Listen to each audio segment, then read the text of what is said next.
My main goal with this video was to create an identifiable narrative that suspended reality but was still entertaining.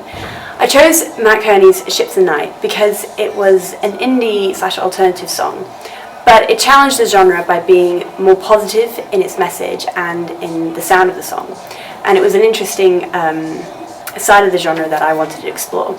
And my main way of doing this was to explore the narrative and make that the main focus of my music video, also drawing on my previous experiences making short films. I was inspired to draw on emotional themes that I had previously seen in other music videos, such as Adele's Someone Like You video and the Scripts, If You Ever Come Back.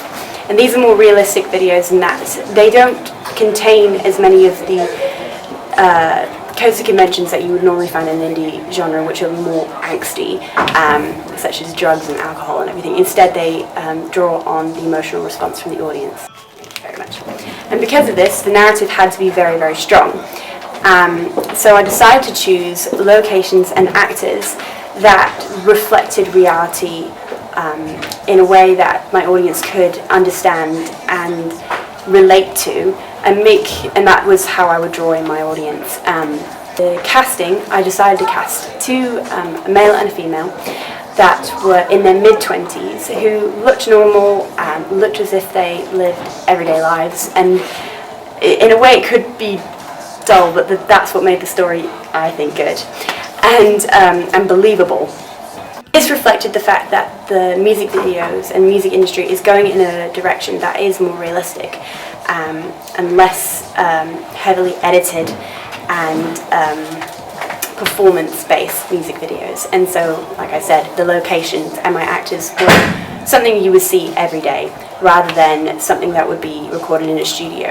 And in this, I also reflected it through my camera work by using a handheld camera and shaky cam at some points to show this kind of natural framing and everything, to draw in my audience, to make them feel like they are there, hence suspending the reality of it, which does fit in with the conventions of an indie music video, making it more organic looking and a bit more unstable, but in my way it became positive rather than negative.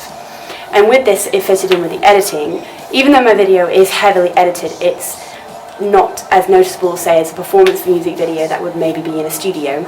I used the black and white filter to reflect my characters' emotions and the journey that they go on in this film, and which did challenge the conventions in that most indie music videos and music videos of any sort rely a lot on colour. Instead, I decided to draw on the absence of colour, and at the end introduce the colour to show that their lives have begun now as a couple. And this linked to my other products, using the same black and white theme and the little bit of a splash of blue in there to, you know, draw on the different aspects of like a calmer kind of approach to it, and challenged the genre again.